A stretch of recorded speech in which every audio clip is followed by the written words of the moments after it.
Alright guys, today what we're going to be talking about are the back seats. I'm just showing you the front seats here. I replaced the leather covering on both the passenger and the driver's seats, bottom and top, and they came out really great. I didn't do a video on that because the vendor, the seat shop, did a fantastic job on their own, very detailed video on this, including how to protect the heating elements that are built into the padding of these old body style type trucks. But let's take a look at the back, right? So this is what you want to see.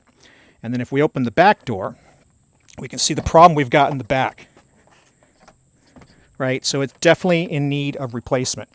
Now, I had wanted to do this right after I did these, and you can see the only real difference on these fronts is you lose the netting, and there's just a piece of leather here for your container. The seat shop stopped making these. It's another casualty of the pandemic, or their supplier that sourced them for this particular pattern went out of business. So I can't get them new anymore. So what I'm going to have to do, or what I've been doing ever since we've been in the pandemic, is trying to find a good donor. So the back is not too bad. Actually, everything looks kind of fine except a little bit of cracking here.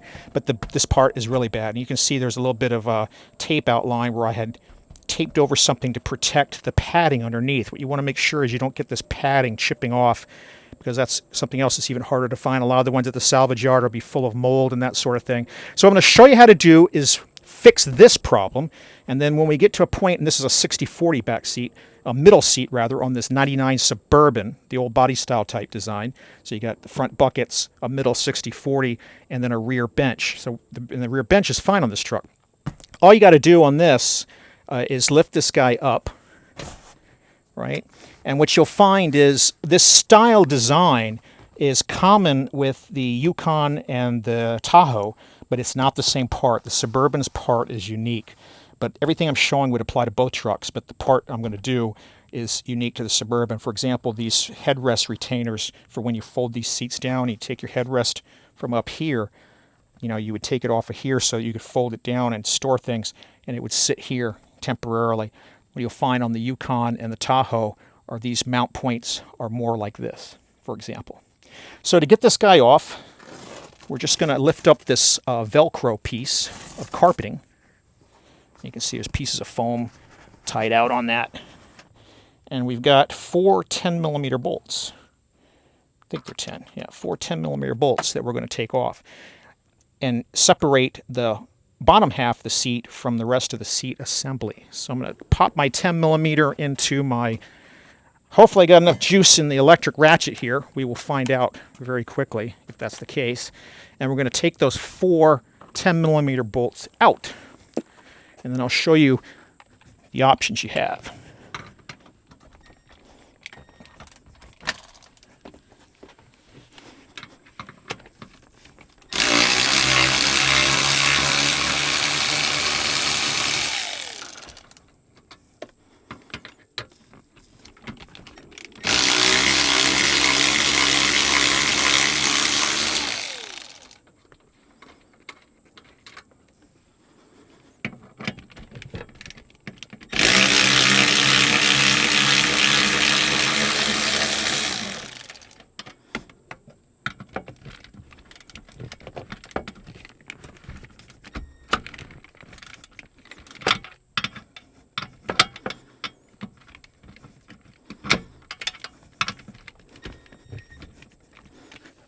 Well, that's it for juice on the electric ratchet, guys. I'm going to go ahead and get my manual ratchet and take this out the rest of the way.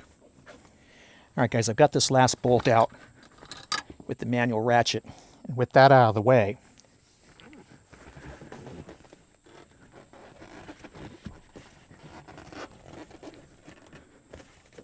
just need to get the there's a little piece of old material that's stuck on this hinge.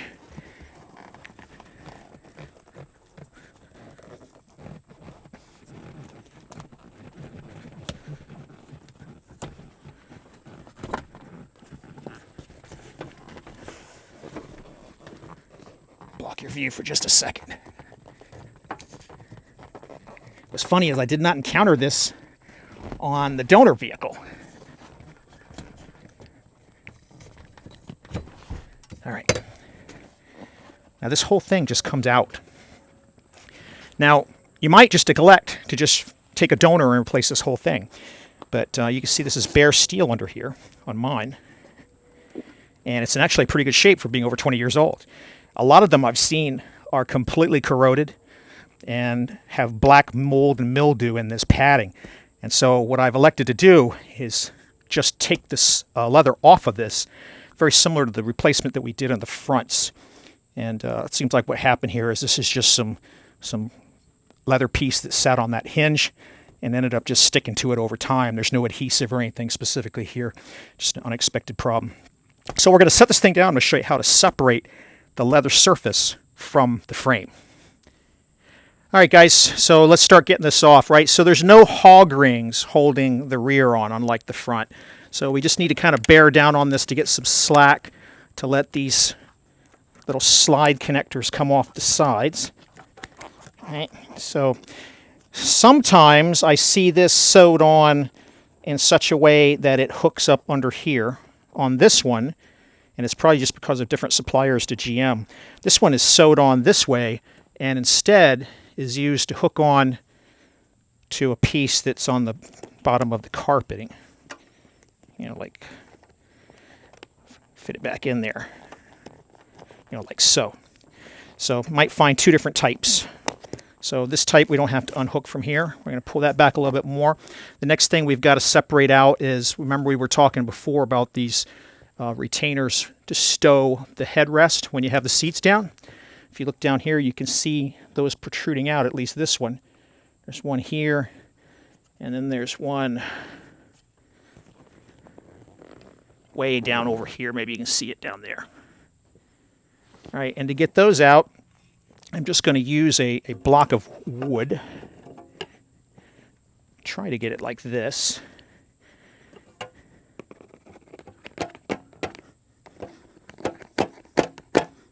There it goes.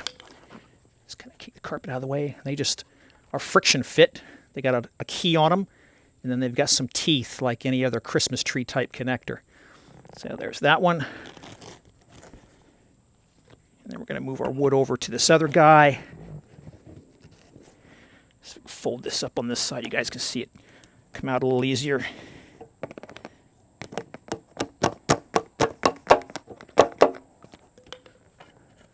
All right, and now with those two out, the only other thing holding the leather onto the padding is the strap that you pull with to lift it. And so we can see that guy right here. And what we're going to have to do there, I'm going to take a pair of special long-nose pliers that have no teeth. They're completely smooth. And so what I'm after here is trying to fish this guy back through the slot.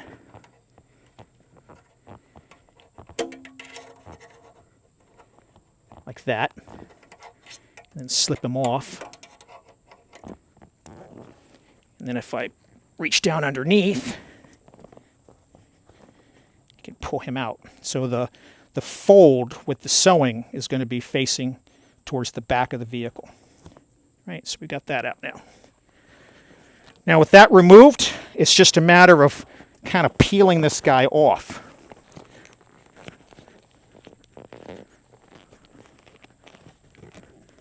And if you've ever done the front ones, it's going to look really familiar.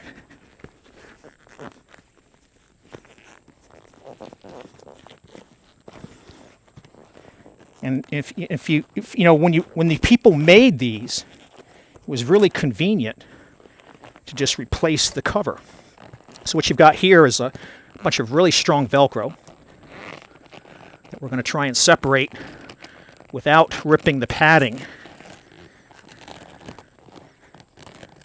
See, I had a little bit of ripping of the padding there. Didn't want to do that. If you damage it or it's really bad, you can just look for a donor of that as well.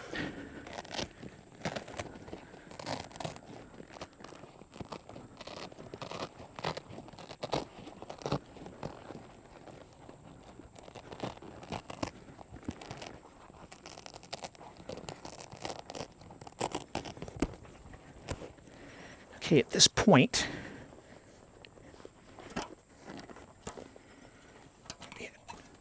we've separated the leather from the lower seat assembly.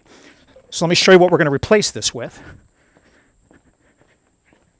You know, it's hard to find one used that's in good shape. But I did find one that was not too bad. All right, so we're going to replace that with this. So this guy, you know, he's got some creases. He's obviously had some usage. But there's no tears and there's no rips. The sides are in fantastic shape. It's definitely an upgrade from what we have here today. The only damage on this piece is right around the back here. There was some rubbing at some point, probably from when it was folded down. And of course, I've done some cleaning and conditioning of this to try and prep it up. And this will be fine until I find something better, since you can't get it replaced brand new. A piece like this at a pick-your-own-part salvage yard like LKQ should run you about $15 or so, somewhere between $12 and $15.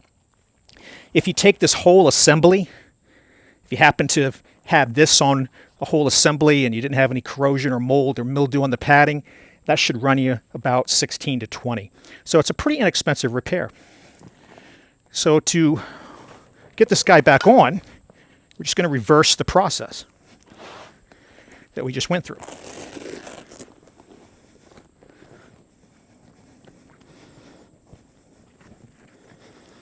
So we're going to start with the front.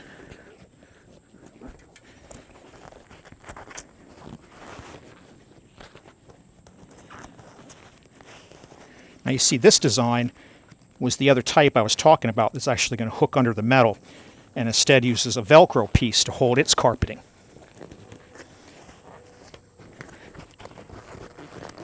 So we're going to go ahead and get that started first.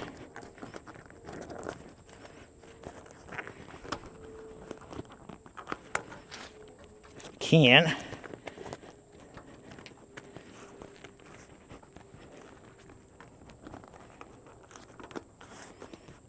I think I got it.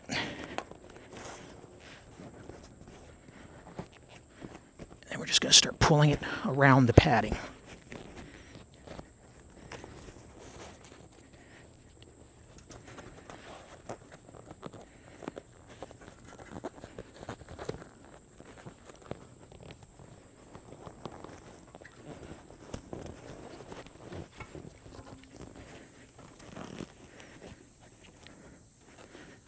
Now those Velcro pieces that we saw underneath the padding, those should all seat themselves pretty much on their own once we get everything lined up properly.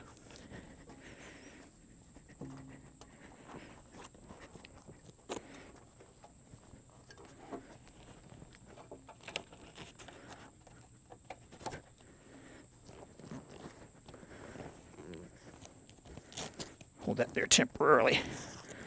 Still don't have this front looking the way we would like. There.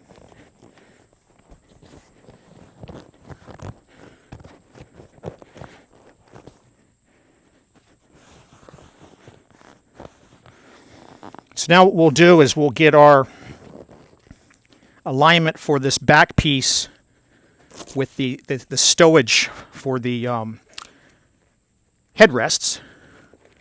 We've got some more clips here in the back that folded down. Get those folded out so that we can see everything.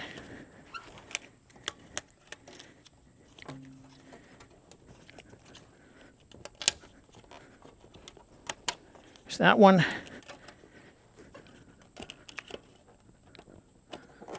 There's that one. You can see there's our holes on top. We're just going to kind of keep massaging this thing around until it gets to where we want it.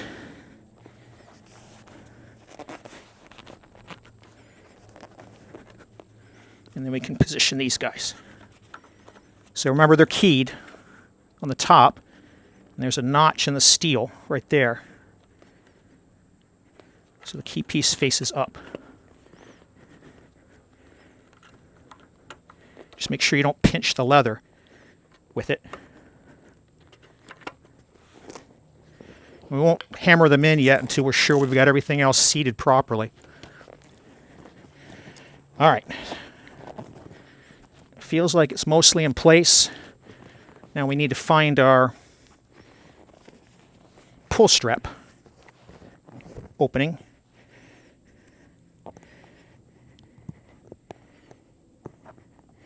And then we'll feed that in there.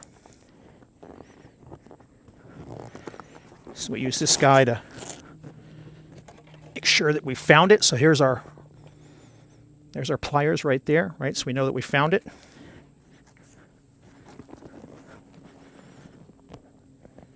And then keeping the strap webbing up.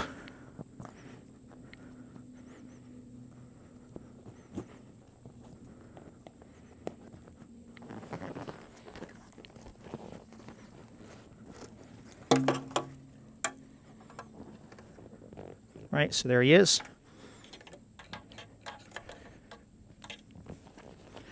And let's see, the best way I can do this is probably like this, where you guys can see and I can also see.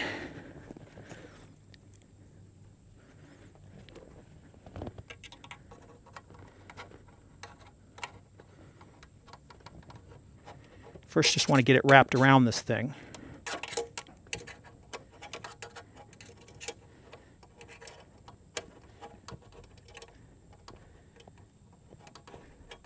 This is probably the hardest part right here, especially because I'm trying to do it upside down.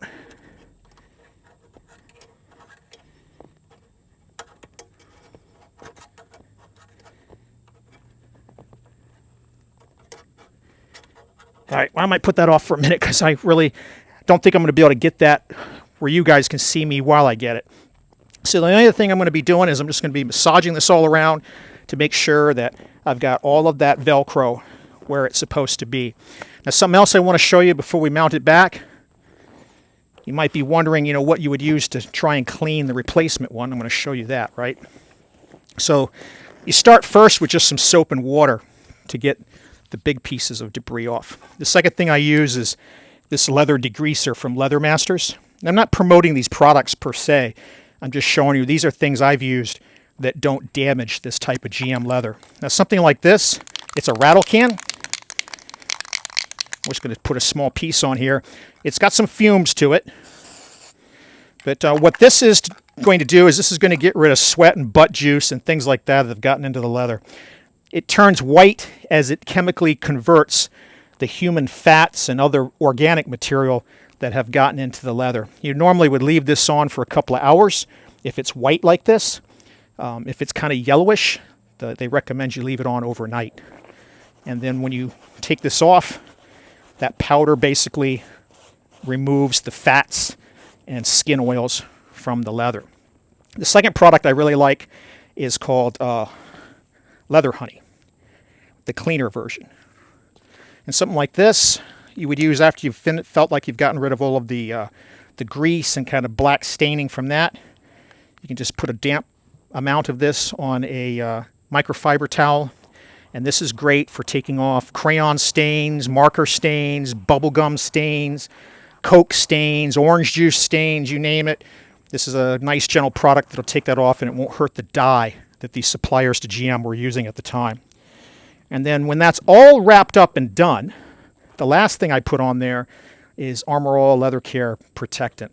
And this will rejuvenate the moisture in the leather. Typically like to put a heavy amount with these because you got to figure nobody took care of these in the condition they were in, and just keep that nice and damp. I put 4 coats of this on, and then I wait for it to dry overnight, which is what we did on this piece here before installing it. And then after we get it all installed and back in, we will do the same thing just to make sure that we're doing everything we can to get it to last as long as possible.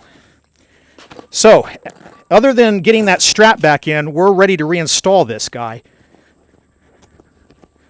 And I think he's going to come out looking a lot better than what we had. And, all right, guys, I got a better angle where I can see this and take you guys along. So I think I'll be able to do this and record it, right? So I'm going to take this guy here. Just kind of fit him in.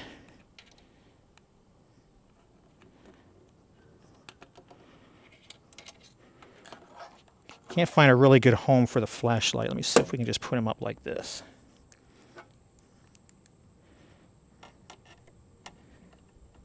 And then we're just going to work this guy down.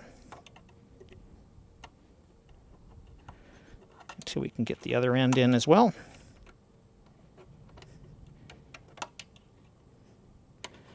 And at that point, we got this latch back the way it's supposed to be. All right, and so a couple other things, right? So we can see that unlike our original one, remember when we took this off, we had trouble getting it off of the hinges that the 10 millimeters were retaining. Get the old one here for a minute, and that's because the old supplier had this like strip of leather on each side that had become adhered. You can notice this supplier to GM didn't do that, and so that's why we didn't have that problem. And remember, we were saying this supplier used their hook with no Velcro to hold onto a piece that's mounted onto the bottom of the carpet, whereas this supplier just uses Velcro to hold the bottom of the carpet, and they use this piece to retain to the metal frame. So just be prepared for little differences like that. These came off both 1999 Suburbans, so you would think it would all be the same. They were even built at the exact same manufacturing plant, and yet they have these supplier differences. So anyway, now we've got this guy in. At this point, we can take this and secure it. Remember, you got Velcro back here, so just trying to make sure you get that to take first. Kind of get this guy here and get this guy here, and then we can get that guy there. Make sure this latch isn't messed up, and then we're going to take a little rubber mallet here and get these guys seated. At that point, we are ready to reinstall this guy. Just making sure we can hear that latch working okay, and I can put it back in the vehicle. So we earlier we had the phone cut out a couple of times. It's so hot, guys, even in the shade here this time of year. It's like a heat index of 102 today. This came out really a lot better than what we have, was the main point. It would be nicer if a vendor still made these, but this is at least a huge upgrade from what we had for the 40 side of this seat. When I get something for the 60, I'll do another video on that, but let's go ahead and get it remounted and see how it looks inside. All right, guys, we're ready to bolt this back in. We've lifted up our carpet just a little bit. We've cleaned as much as we could. What ended up making those pieces stick was actually the leather put on this frame before the paint was already dry, as far as I could tell. But a little Goo Gone got most of it off. All right, so we're going to fold this guy down in position.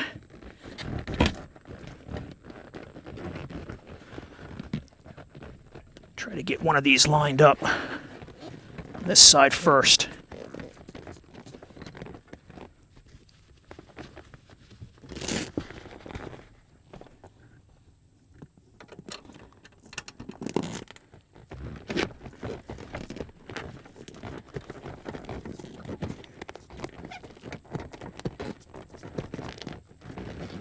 It's a little awkward, I can tell you that.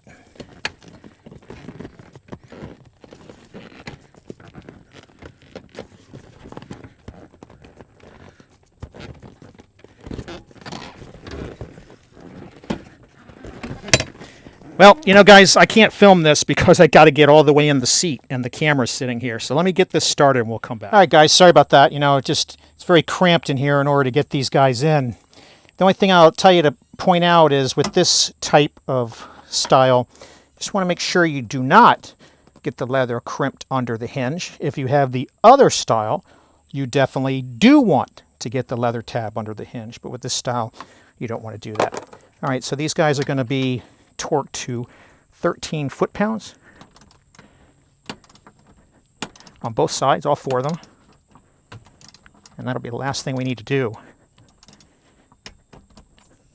And then we'll put our carpet back into place. And then I'll give you a few pointers on if you ended up having to do the back side that we did not do in this video.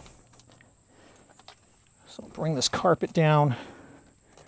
Again, we'll taunt it down, get it Velcroed back in place. And then I actually, off camera, I went ahead and made sure these guys were secure. And just want to make sure that we've got a smooth action with our lift here. Put a little bit of lubricate on that and a little bit. So what if you needed to get the rear piece here? This is what you were trying to do instead of that. Well, to do that, you can get that piece out in the very back. there are a couple of 15 millimeter bolts here and here. And you take those two guys out. And then on the front, let the camera guy get in here. In the very front, there are a couple of trim pieces right here and on the other side held in with a Phillips screw. You take those two Phillips screws out and those two trim pieces, and that'll expose the two 15 millimeter bolts that are holding the front. And the torque refastening those, if you end up going that route, is 41 foot-pounds because it's attaching to the body. And you can do the same kind of thing I did here. You can either swap that whole piece out, or you can take off the leather and just change the leather. Very similar to the front backs as well. So I hope this helped you out. It certainly is an economical kind of fix you can do yourself. Total out the door is worst case $20, and maybe an hour of your time. It just doesn't require any special tools, as you saw. Just a 10 millimeter socket, a 10 millimeter capable torque wrench to put this guy down to the 13 foot-pounds or 17 Newton meters for those 4 bolts. Some cleaners to prep this and get it back into some kind of shape that's more presentable. And then, of course, just trying not to do it on a hot day like we did today. If you have some questions or concerns or have some other ways you did this, go ahead and leave those below. I'd love to see it. Otherwise, hit that like button if this was useful to you, saved you some money, or you simply found it interesting. Otherwise, thanks for watching.